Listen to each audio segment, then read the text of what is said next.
Movie की शुरुआत हुआंगजिन से होती है, जो अपनी बीमार दादी के लिए दवाइयां ले जा रहा था। लेकिन इतने में एक तेज तरीन फरारी ने उसे टक्कर मार दी, जिससे हुआंगजिन की दोनों टांगे टूट जाती हैं। लेकिन गाड़ी में बैठे रईस बहन भाई उसकी मदद किए बिना ही वहां से भाग गए। फिर भी किसी तरह हुआंगजिन हॉस्पिटल पहुंच जाता है और वो धीरे धीरे अपने होश खोने लगता है। मगर उस समय भी हुआंगजिन को सिर्फ अपनी दादी और अपने डूबते हुए फुटबॉल करियर की चिंता हो रही थी, क्योंकि आज ही के दिन कोरिया के सबसे बड़े फुटबॉल क्लब में उसकी सिलेक्शन हुई थी, जिसकी खुशखबरी देने के लिए वो अपनी दादी के पास ओल्ड एज होम जा रहा था। और उसी वक्त उन दो जुड़वा अमीर जादों ने रेड लाइट होने के बावजूद भी बेचारे हुआजिन को टक्कर मार दी। हुआजिन की हालत बहुत ज्यादा खराब हो जाती है, जिसके चलते डॉक्टर्स ने फौरन सर्जरी शुरू कर दी और हुआजिन की जान बचाने की पूरी कोशिश करने लगे। उसी दौरान वो जुड़वा अमीर जादे अपनी पावर का इस्तेमाल करते हैं और एक्सीडेंट वाली जगह की सीसीटीवी फुटेज को मिटा देते हैं। उन्होंने एक रिश्वतखोर पुलिस ऑफिसर को फोन किया और कहा अगर कोई कार एक्सीडेंट का केस आए तो उसे दर्ज ही ना करें। साथ ही साथ उन्होंने रोड की सफाई करवाकर सारे सबूत भी मिटा दिए। लेकिन ये सब कुछ उन्होंने अपने पिता पार्क तेसो से छुप कर किया था, क्योंकि वैसे तो वो बहुत ज्यादा अमीर थे, लेकिन चलती सिर्फ और सिर्फ उनके पिता की ही थी। दरअसल पार्क तेसो चोसांग कंपनी के मालिक है, जो कोरिया की टॉप 10 बड़ी कंपनीज में से एक कंपनी है। इसीलिए पार्क तेसो को चोसांग कंपनी की रेपुटेशन बहुत ज्यादा प्यारी होती है। मगर साथ ही साथ उन्हें रेसिंग का भी बहुत ज्यादा शौक था। वो हर रोज रात को अपने गैराज में आते, जहाँ पर तरह तरह की एक से बढ़कर एक महंगी स्पोर्ट्स कार खड़ी होती। लेकिन उनकी फेवरेट स्पोर्ट्स कार बस एक ही थी, जिसे वो अपनी जान से भी बढ़कर चाहते थे। ये कार कोई और नहीं बल्कि वही थी जिसके अंदर उन दो जुड़वा अमीर जादों ने, यानी पाक तेसो के जुड़वा बच्चों ने हुआंगजिन को उड़ा दिया था। चेयरमैन पाक तेसो जैसे ही गैराज में आते हैं तो उन्होंने तुरंत ही अपने कार में हुए चेंजेस को पहचान लिया, क्योंकि चेयरमैन के बच्चों ने रातों रात कार को एक मर्तबा फिर से रिपेयर करवा लिया था। लेकिन जैसा कि पाक तेसो बहुत ज्यादा शातिर है और अपनी कार को बहुत पसंद करते हैं, इसीलिए उन्हें समझ में आ गई कि यहाँ पर कुछ न कुछ तो गड़बड़ जरूर है। लेकिन इस बारे में वो गैराज के मैनेजर से कोई बात नहीं करते। वो तुरंत ही अपनी कार के अंदर बैठते हैं और अपनी कार में लगे हुए कैमरा को ऑन करने लगे। ये देखकर मैनेजर घुटनों के बल बैठकर पार्क तेसो से माफी मांगने लगता है। मैनेजर ने कहा मुझे माफ कर दीजिए, आप ही के जुड़वा बच्चे आए थे और मेरे कहने के बावजूद वो आपकी प्यारी स्पोर्ट्स कार को लेकर शहर में घूमने चले गए। पाक तेसो को ये देखकर अपने बच्चों पर बहुत गुस्सा आया। लेकिन तभी सीन शिफ्ट होता है और हम देखते हैं पाक तेसो के बच्चों को, जिनमें से लड़की का नाम है कांगजे और लड़के का नाम है कांगसांग। वो दोनों आपस में बातचीत कर रहे थे कि कहीं बाबा को पता न चल जाए। अगर उन्हें पता चला तो हमारी सौतेली बहन की तरह हमें भी वो घर से बाहर निकाल देंगे। कांगजे कहती है फिक्र मत करो, हमने हर छोटे से लेकर हर बड़ा सबूत मिटा दिया, इसलिए डरने की कोई जरूरत नहीं। इधर हम देखते हैं हॉस्पिटल का सीन, जहाँ पर हुआंगजिन को फाइनली होश आ जाती है। हुआंगजिन तुरंत ही उठता है और अपने पैरों पर से जैसे ही कंबल हटाता है तो उसे अपनी टांगों की तरफ देखकर अपनी ही आंखों पर यकीन नहीं आ रहा था। तभी वहाँ पर डॉक्टर आते हैं और उन्होंने कहा हुआंगजिन तुम्हें टेंशन लेने की कोई जरूरत नहीं है, हमने कड़ी मेहनत करके तुम्हारी जान बचा ली और फिक्र मत करो, तुम 6 दिनों के अंदर चलने भी लगोगी। हुआंगजिन काफी दुखी हालत में डॉक्टर से पूछता है डॉक्टर बताइए क्या मैं दोबारा से खेल पाऊंगा या नहीं। डॉक्टर कहते हैं आई एम सॉरी, तुम अपने फुटबॉल करियर को भूल जाओ, लेकिन हमने बहुत मेहनत की है तुम पर। हुआंगजिन कहता है मेहनत, आप क्या जानो मेहनत क्या होती है। मैं पिछले 12 सालों से हर रोज सुबह 5 बजे से लेकर शाम 6 बजे तक लगातार मेहनत करता हूँ, ताकि एक दिन अच्छा सा फुटबॉलर बनूं और अपनी दादी को बेहतरीन दवाइयाँ और एक अच्छा लाइफस्टाइल दे पाऊँ। लेकिन आप इतनी आसानी से कह रहे हो कि अब से मैं फुटबॉल खेल नहीं सकता। मगर डॉक्टर भी इसमें कुछ नहीं कर सकते थे, इसलिए वो वहाँ से चले जाते हैं। अगले दिन हमने देखा चेयरमैन पाक तेसो को, जो अपने सबसे करीबी असिस्टेंट मिस्टर ली पर बहुत ज्यादा भरोसा करते थे। चेयरमैन पार्क बहुत ज्यादा दुखी थे, क्योंकि उनके अपने ही खून ने जिंदगी के हर मोड़ पर उन्हें धोखा दिया है। चेयरमैन पार्क कहते हैं मिस्टर ली, काश के तुम मेरे बेटे होते और मैं ये पूरी कंपनी तुम्हें सौंप देता, क्योंकि अब मैं बूढ़ा हो रहा हूँ और जल्द ही मुझे चेयरमैन के ओहदे से रिजाइन देना होगा और नए चेयरमैन को चुनकर अपनी रिटायरमेंट की जिंदगी को आराम से जीना होगा। लेकिन मुझे नहीं लगता कि कोई चेयरमैन के ओहदे के काबिल है और चौसांग की तरह हर एक कंपनी का रूल होता है कि बाहर वाला कभी भी चेयरमैन नहीं बन सकता। फिर चेयरमैन पार्क मिस्टर ली को एक खुफिया कमरे में ले जाती है, जिस कमरे के अंदर अरबों रुपए कैश, करोड़ों का सोना और कंपनी के बहुत ज्यादा इंपॉर्टेंट पेपर्स थे। चेयरमैन पार्क ने कहा मिस्टर ली, इस खुफिया कमरे के बारे में तुम्हारे अलावा और कोई नहीं जानता। जब तक मुझे किसी पर भरोसा नहीं हो जाता और मैं अपना नया चेयरमैन नहीं चुन लेता, तब तक तुम भी इस राज को राज ही रखना। यहाँ सीन एक मर्तबा फिर से शिफ्ट होता है हुआंगजिन पर, जिसने हॉस्पिटल के अंदर उधम मचाया हुआ था, क्योंकि उसका ब्रेन इस चीज को बर्दाश्त नहीं कर पाता कि अब के बाद वो कभी भी फुटबॉल नहीं खेल पाएगा। और तो और हॉस्पिटल में सर्जरी का और उसकी मेडिकेशन का बिल भी बहुत ज्यादा आ रखा था, जिसके कारण हुआजिन को बहुत ज्यादा पैसों की भी जरूरत होती है। इसी तरह करते हुए 5 दिन बीत जाते हैं और इन 5 दिनों के अंदर हुआजिन ने अपनी दादी से एक मर्तबा भी बात नहीं की थी। वो जैसे ही चलने के काबिल होता है तो हुआजिन तुरंत ही पास के पुलिस स्टेशन में चला जाता है। हुआजिन ने कहा आज से 7 दिन पहले एक गाड़ी ने मुझे टक्कर मार दी थी, जिस वजह से मेरा करियर पूरी तरह से खत्म हो गया। मैं चाहता हूँ कि गाड़ी के मालिक को पकड़कर उसे कड़ी से कड़ी सजा दी जाए और तो और साथ में हर जाने के पैसे भी। लेकिन जैसे कि वो पुलिस वाले बिक चुके थे तो वो हुआंगजिन को कहते हैं नहीं, हमारे डेटाबेस में ऐसी कोई रिपोर्ट या ऐसा कोई भी एक्सीडेंट दर्ज नहीं हुआ, ना तो वहाँ पर सीसीटीवी में कुछ दर्ज हुआ है और ना ही कोई गवाह है, इसलिए हम बिना सबूत के कोई भी एफआईआर दर्ज नहीं कर सकते। ये सुनकर हुआंग जिन तो मानो हक्का बक्का रह जाता है। उसके साथ पिछले हफ्ते से बद से बदतर ही होता जा रहा था। अगले ही दिन हुआ जिन को फुटबॉल क्लब से कॉल आती है। उन्होंने कहा हम तुम्हें निकाल रहे हैं क्योंकि अब तुम फुटबॉल नहीं खेल सकते। हुआ जिन तुरंत ही फुटबॉल क्लब के अंदर जाते हैं। वो उनके सामने रोया, गिड़गिड़ाया, लेकिन उन्होंने कहा बताओ, एक ऐसा प्लेयर जो खेल ही नहीं सकता, हम उसे पैसे देकर क्या करेंगे? इसलिए हमने तुम्हारे साथ जो भी कॉन्ट्रैक्ट साइन किए थे हम उन्हें वापस ले रहे हैं। अपने आप को इतनी ज्यादा बुरी सिचुएशन में पाकर हुआ जिन दर्द से चूर चूर हो जाता है। इसलिए वो तुरंत ही जहाँ पर उसका एक्सीडेंट हुआ था उस सिग्नल पर जाकर कैमरा की ओर देखने लगा, लेकिन तभी उसके पाँव में दर्द होने लगता है और वो नीचे गिर गया। बेचारे हुआंग जिन के साथ एक भी चीज अच्छी नहीं हो रही थी, लेकिन यहीं से हुआंग जिन के अच्छे दिन शुरू होने वाले थे। जब हुआंग जिन को अपनी आंटी का फोन आया, जो हुआंग जिन को कहती है जिस रात तुम्हारा एक्सीडेंट हुआ था उस टाइम तुम मेरे साथ ही वीडियो कॉल पर थे और खुशकिस्मती से मैंने उस कॉल की रिकॉर्डिंग कर ली थी। मुझे पता है कि वो गाड़ी कौन सी थी जिसने उस रात तुम्हें टक्कर मारी, इसलिए मैं वो रिकॉर्डिंग तुम्हें भेज रही हूँ। बिना वक्त जाया किए ये सबूत पुलिस वालों के पास ले जाओ और देखना तुम्हें इंसाफ मिलने से कोई भी नहीं रोक पाएगा। ये सुनते ही हुआ जिन एकदम शॉक्ड हो जाता है, मगर इस मर्तबा वो पुलिस स्टेशन नहीं जाता। इस बार वो एक पब्लिक कैफे के अंदर जाकर उस फुटेज को अपने फोन के अंदर रिकॉर्ड कर लेते हैं। हुआ जिन ने इंटरनेट पर गाड़ी का नंबर सर्च किया तो वो किसी और की नहीं बल्कि चेयरमैन पार्क की ही गाड़ी निकलती है। बस इतना ही था कि हुआ जिन को चेयरमैन पार्क पर बहुत ज्यादा गुस्सा आने लगा, जिसके चलते वो नकली डिलीवरी बॉय बनकर चोसांग कंपनी के अंदर चला जाता है। उसने कहा ये पैकेज सीधा चेयरमैन पार्क को दे देना और कहना इसके अंदर इमरजेंसी डॉक्यूमेंट्स है। कुछ ही मिनट्स में वो पार्सल चेयरमैन पार्क तक पहुंच जाता है। चेयरमैन ने जैसे ही उस पार्सल को खोला तो उसमें वही फोटोज थी जिनमें उसी की कार ने हुआ जिन को टक्कर मारी हुई थी। ये देखकर चेयरमैन बहुत हैरान हो जाते हैं और फौरन ही उन्होंने हुआ जिन को अपने ऑफिस में बुला लिया। चेयरमैन ने कहा आज के समय में कोई भी एआई से नकली फोटोज बना लेगा, जिसके कारण हुआ जिन ने चेयरमैन को वही टक्कर वाली वीडियो दिखा दी, जिसे देखकर फाइनली चेयरमैन को यकीन हो जाता है कि हुआ जिन झूठ नहीं बोल रहा। चेयरमैन को फौरन ही याद आ गया कि बेचारे हुआ जिन को कांग सांग और कांग जे ने ही टक्कर मारी होगी, लेकिन ये बात चेयरमैन पार्क को गैराज के मैनेजर ने नहीं बताई थी। इसलिए हुआंग जिन कहता है बताइए आप मेरे करियर को तबाह करने की भरपाई किस तरह करोगे, लेकिन चेयरमैन पार्क कोई जवाब नहीं देते। इसलिए हुआंग जिन और भी ज्यादा भड़क गया और वो कहता है अगर आपको गाड़ी चलानी नहीं आती तो चुपचाप अपने घर में बैठो,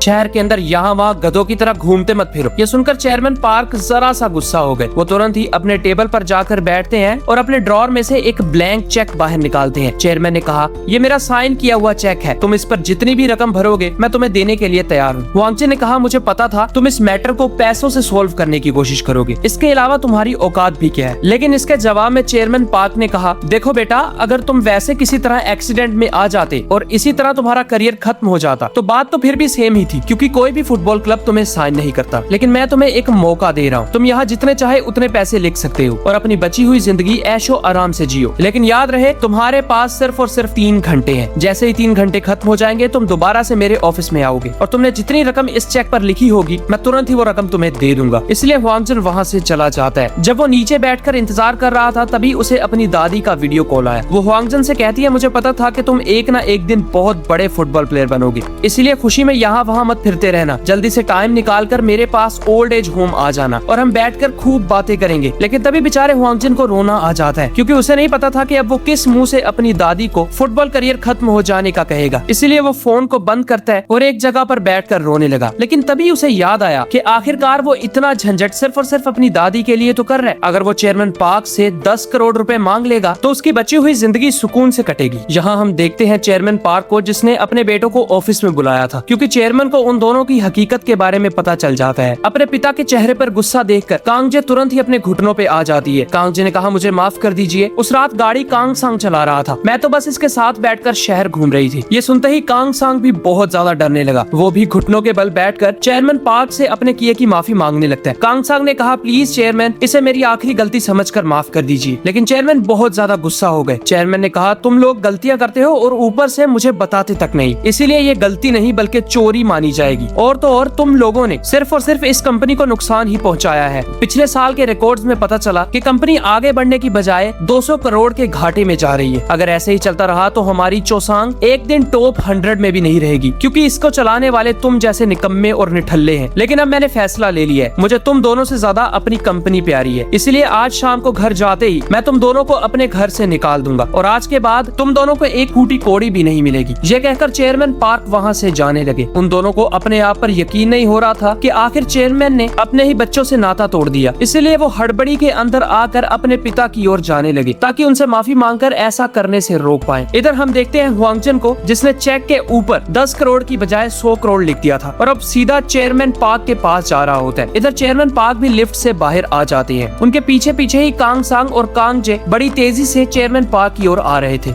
अफरा तफरी के दौरान कांग सांग का बैलेंस बिगड़ा और वो चेयरमैन पार्क के अंदर जा बसता है। चेयरमैन पार्क काफी तेजी से सीढ़ियों से नीचे गिरने लगते हैं और गिरते गिरते उनकी टक्कर हुआंगजिन से हो जाती है और दोनों पलक झपकते ही बेहोश हो गए। फिर हम देखते हैं हुआंगजिन को, जिसने अपने आप को हॉस्पिटल के बिस्तर पर पाया। वो यहाँ वहाँ देखता है, लेकिन जब उसने अपने आप को शीशे में देखा तो वो अपने ही चेहरे को देखकर डर जाता है। उसने कहा, ये तो मैं हूँ ही नहीं, ये तो मैं वही लड़का बन गया हूँ जिस लड़के को मेरे बच्चों ने कार से टक्कर मार दी थी। हुआंगजिन ने डॉक्टर से पूछा, बताओ तुम्हें मैं क्या नजर आ रहा हूँ? डॉक्टर कहते हैं, तुम्हारा नाम हुआंगजिन है और प्लीज बेड पर लेट जाओ, हमें तुम्हारे और भी चेकअप्स करने होंगे। हुआंगजिन कहता है, तमीज से बुलाओ, मेरा नाम पार्क तेसो है और मैं चोसांग कंपनी का चेयरमैन हूँ। मुझे कभी भी किसी ने इतनी बदतमीजी से नहीं बुलाया। यहाँ हम देखते हैं चेयरमैन पार्क तेसो को, जो हॉस्पिटल के अंदर लेटे होते हैं। उन्हें अभी तक होश नहीं आई थी और डॉक्टर ने चेयरमैन पार्क तेसो की दूसरी पत्नी को कहा, इनकी हालत बहुत ज्यादा नाजुक है, हो सकता है इन्हें आज ही होश आ जाए और हो सकता है इन्हें पूरा साल होश ना आए, इसलिए आपको हर लिहाज तैयार रहना होगा। तभी वहाँ पर मिस्टर ली आ जाते हैं, जो चेयरमैन पार्क तेसो की दूसरी पत्नी चोसुन को कहते हैं, आपको चिंता करने की कोई जरूरत नहीं है, हम चेयरमैन का इलाज दुनिया के सबसे बेस्ट डॉक्टर से करवाएंगे। इधर हम देखते हैं हुआजिन को, जो असलियत में चेयरमैन पार्क थे। यानी जब उन दोनों की टक्कर हुई तो हुआजिन का दिमाग चेयरमैन पार्क की बॉडी में चला गया और चेयरमैन पार्क का दिमाग हुआजिन की बॉडी में। हुआजिन यानी चेयरमैन पार्क उसी कमरे के बाहर थे जहाँ पर उनकी रियल बॉडी पड़ी हुई थी। तभी वहाँ पर मिस्टर ली आ जाते हैं, लेकिन इतने में ही चेयरमैन ने अपनी बॉडी की ओर भागना शुरू कर दिया। अब असलियत में वो थे तो हुआंगजिन की बॉडी में, जो बहुत ज्यादा मजबूत थी, इसलिए वो लोगों को धक्का देकर अपनी असली बॉडी के पास पहुँच जाते हैं। लेकिन वहाँ जाते ही अचानक से हुआजिन यानी चेयरमैन पार्क के शरीर में और दिमाग में बहुत तेज दर्द होने लगता है, जिससे हुआजिन यानी चेयरमैन पार्क वहीं पर नीचे गिर गए और अब से हम हुआजिन को चेयरमैन पार्क ही कहेंगे। इतने में ही वहाँ पर सिक्योरिटी वाले आ गए और उन्होंने चेयरमैन पार्क को उठाकर वहाँ से बाहर फेंक दिया। जब वो सीढ़ियों में खड़े होते हैं तभी वहाँ पर उनकी अपनी ही बेटी, जिसका नाम है गुयंग, वो न्यूयॉर्क से आ जाती है। चेयरमैन उसे देखकर बहुत ज्यादा हैरान हुए। चेयरमैन ने कहा, आखिर तुम न्यूयॉर्क से यहाँ पर क्या कर रही हो? तुम्हें तो मैंने घर से निकाल दिया था और अमेरिका भेज दिया था, लेकिन तुम मेरी इजाजत के बिना यहाँ कैसे आई? तभी चेयरमैन ने गुयंग का कार्ड देखा, जहाँ पर गुयंग ने अपना एक फेक नाम बनाकर चोसंग के अंदर एंट्री ले ली थी, यानी वो चोसंग के अंदर ही जॉब करती है। चेयरमैन की बातें सुनकर गुयंग को बहुत ज्यादा गुस्सा आता है, इसीलिए उसने चेयरमैन को दीवार के साथ लगा दिया और काफी दर्द देने के बाद वो चेयरमैन को छोड़ देती है। गुयंग ने कहा, मुझे नहीं पता कि तुम्हें मेरा असली नाम किस तरह पता है और तुम्हें ये कैसे पता कि मैं न्यूयॉर्क में थी, लेकिन अगर तुमने किसी को भी बताया तो मैं तुम्हें जिंदा नहीं छोड़ूंगी। तभी वहाँ पर कांग जे और कांग सांग आ जाते हैं, जिस वजह से गुयंग तुरंत ही वहाँ से भाग गई। कांग सांग कहता है, हमें तुमसे एक बहुत इंपॉर्टेंट बात करनी है। तभी सीन शिफ्ट होता है और हम देखते हैं गुयंग और उसकी माँ चूसुन को, जहाँ पर चूसुन अपनी बेटी गुयंग के साथ चेयरमैन पार्क की बॉडी के पास आई थी ताकि गुयंग अपने पिता को देख ले। गुयंग अपने पिता को देखकर दुखी तो थी और साथ ही साथ उसे गुस्सा भी आ रहा था, क्योंकि एक छोटी सी गलती की वजह से उसके पिता चेयरमैन पार्क ने उसे छोटी सी उम्र में ही न्यूयॉर्क पढ़ने के लिए भेज दिया और इस बात को अब 14 साल हो चुके हैं, इसलिए वो अपने पिता से जरा सा गुस्सा थी। यहाँ दूसरी तरफ हम देखते हैं कांग सांग और कांग जे को, जो हुआंगजिन यानी चेयरमैन पार्क को अपने घर ले आते हैं। उन्होंने बोला, देखो उस रात जिस गाड़ी ने तुम्हें टक्कर मारी थी, तुम कहते हो वो मेरे पिता की गाड़ी थी, क्या तुमने अंदर बैठे हुए किसी का भी चेहरा देखा था? यहाँ चेयरमैन एक बहुत बड़ी चाल चलते हैं। चेयरमैन ने कहा, हाँ, गाड़ी के अंदर तुम दोनों ही बैठे हुए थे। ये सुनते ही उन दोनों के चेहरे फीके पड़ गए, इसलिए बिना वक्त गवाए उन्होंने चेयरमैन पार्क यानी अपने ही पिता को, जो दिखने में हुआजिन है, उन्हें एक कमरे में बंद कर दिया। उन दोनों ने कहा, हम तुम्हें एक फूटी कोड़ी नहीं देंगे और कुछ ही देर में हम तुम्हें जान से भी मार डालेंगे, इसलिए अगर तुम बचना चाहते हो तो एक कॉन्ट्रैक्ट पर साइन करो। वो कॉन्ट्रैक्ट ये होगा कि तुम आज के बाद हमारे खिलाफ कुछ भी नहीं बोलोगे। इतना कहकर वो दोनों वहाँ से चले गए। उन्होंने सिक्योरिटी वाले को बोला, ध्यान रहे ये घर के बाहर एक कदम भी ना रखे। इतना कहकर वो वापस अपनी कंपनी में आ गए। जब रात हुई तो हमने देखा चेयरमैन पार्क को, जो चुपचाप अपने घर से चोरी छुपे निकल जाते हैं, क्योंकि आखिरकार ये घर उन्होंने ही बनाया था, तो हर छोटी से बड़ी डिटेल के बारे में उन्हें अच्छी तरह पता होता है। वो पीछे के दरवाजे से सबसे छुपते छुपाते हुए घर से बाहर आ जाते हैं और सीधा एक टैक्सी लेकर चोसंग कंपनी के बाहर आ गए, जहाँ पर वो एक और बहुत बड़ी चाल चलते हैं। उन्होंने सभी प्रेस वालों को चोसंग कंपनी के अंदर आने का कहा और मीडिया के सामने आकर उसे टक्कर किसने मारी थी इसके बारे में बताने लगे। लेकिन चेयरमैन पार्क यहाँ भी एक बहुत बड़ा दाव खेलते हैं। उन्होंने मीडिया के सामने बताया, मुझे टक्कर मारने वाला कोई और नहीं बल्कि चेयरमैन पार्क तेसो ही था, उनके बेटों का इसमें कोई हाथ नहीं है और आज शाम तक वो वीडियो भी अपलोड हो जाएगी। ये सुनकर वहाँ पर मौजूद कांग सांग, कांग जे, मिस्टर ली और गुयंग हक्के बक्के बक्के रह गए। मिस्टर ली को पता था कि चेयरमैन ऐसा काम कभी भी नहीं कर सकते, लेकिन उन दो जुड़वा बहन भाइयों को ये नहीं पता था कि आखिर हुआजिन यानी चेयरमैन पार्क उन दोनों को बचाने की कोशिश क्यों कर रहे हैं। इतना कहकर तुरंत ही चेयरमैन पार्क कंपनी से बाहर आ गए और वो अपने कार्ड को देखते हुए ठीक वहीं पर आ जाते हैं जहाँ पर हुआजिन रहा करता था। बड़ी मुश्किल से उन्हें हुआजिन का अपार्टमेंट मिलता है, लेकिन जैसे ही वो अंदर गए तो वहाँ पर उन्हें बहुत बुरी बदबू आने लगती है। साथ ही साथ उन्होंने देखा कि हुआजिन ने अपनी सभी दीवारों पर सिर्फ और सिर्फ फुटबॉल के ही पोस्टर्स लगा रखे थे और तो और एक पोस्टर में हुआजिन अपनी दादी के साथ भी खड़ा होता है। लेकिन तभी चेयरमैन की नजर वहाँ पर एक कॉकरोच पर पड़ती है, जिससे डरकर वो तुरंत ही अपार्टमेंट से बाहर आ जाते हैं। डर के मारे वो इतना तेज भागे कि उन्हें पता ही नहीं चला कि वो भागते भागते कितनी दूर आ गए हैं। उसी दौरान उन्हें एक चीज की रियलाइजेशन और होती है, वो ये कि जब वो अपने रियल वाले शरीर में थे तो भागना तो दूर, वो ठीक से चल भी नहीं सकते थे। इसलिए अब वो अपने आप को एक जवान शरीर में पाकर बहुत ज्यादा खुश होते हैं। तभी हमने देखा एक डॉक्टर को जो चेयरमैन पार्क तेसो की बॉडी के पास आए थे। वहाँ पर पहले से चूसो मौजूद थी, जिसे देखकर डॉक्टर ने अपने पीछे एक खास तरह की दवा को छुपा लिया। दरअसल ये डॉक्टर और कोई नहीं बल्कि कांग जे के ही हस्बैंड है। चूसो ने कहा, डॉक्टर प्लीज इन्हें बचा लो।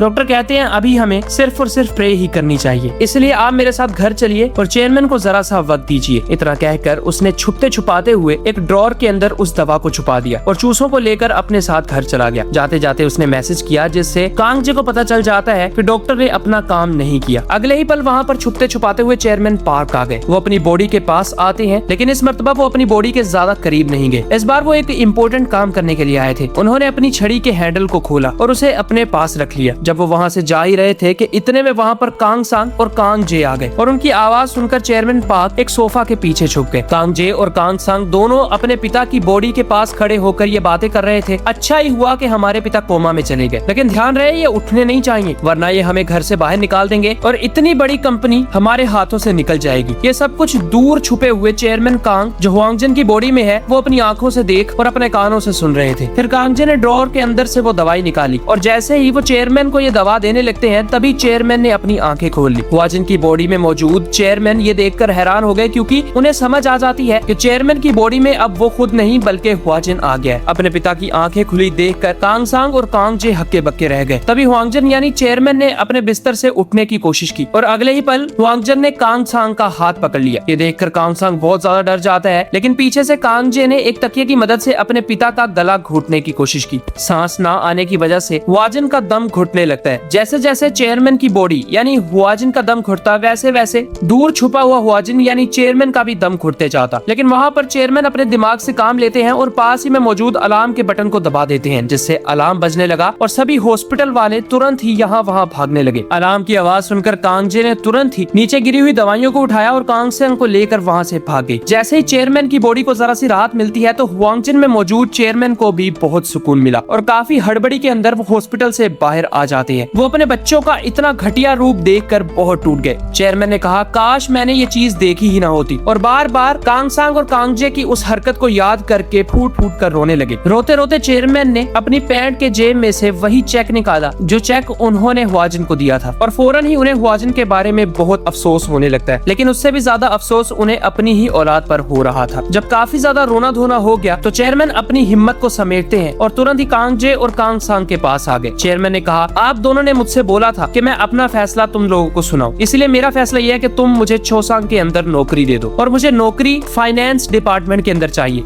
यानी जहाँ पर पूरे चोसांग ने कितना पैसा कमाया और कितना गवाया वहाँ हिसाब किताब होता है। और अगर तुम ऐसा नहीं कर सकते तो मैं तुम्हारी असलियत मीडिया के सामने ला दूंगा। इसलिए डर के मारे कांगसांग और कांगजे हुआजिन यानी चेयरमैन पार्क को नौकरी दे देते हैं। फिर सीन शिफ्ट हुआ और हम देखते हैं चेयरमैन पार्क यानी हुआजिन को, जिसके पास मिस्टर ली आते हैं। मिस्टर ली ने कहा, मैं चेयरमैन को अच्छी तरह से जानता हूँ, चेयरमैन कभी भी किसी के साथ इतना ज्यादा बुरा नहीं कर सकते। अगर उनसे गलती हुई भी थी, जो मुझे लगता है नहीं हुई, तो वो उसे सुधारने के लिए वहीं पर रहते, कायरों की तरह भागते नहीं। हुआजिन यानी चेयरमैन मिस्टर ली की बात सुनकर बहुत ज्यादा दुखी हो जाते हैं। फाइनली उन्हें कोई एक इंसान ऐसा मिला जो अभी भी उन पर विश्वास करता है। लेकिन हुआजिन यानी चेयरमैन मिस्टर ली को जरा सा भी शक नहीं होने देते कि ये और कोई नहीं बल्कि चेयरमैन ही है, और मिस्टर ली को भी बुरा भला कहकर वहाँ से चले जाते हैं। यहाँ चेयरमैन का आज नौकरी पर पहला दिन था और काफी कड़ी मेहनत के बाद रात हो जाती है। जैसे ही रात हुई तो सबसे छुपते छुपाते हुए चेयरमैन अपने ऑफिस में आ गए। जहाँ आते ही उन्होंने देखा कि ऑफिस में अब उनकी एक भी पिक्चर नहीं है। कांगजे और कांगसांग ने सभी पिक्चर्स को हटवाकर चेयरमैन का रूम खाली कर दिया था, लेकिन चेयरमैन उसी खुफिया रूम के अंदर आए जो उनकी स्टिक के हैंडल से खुलता था।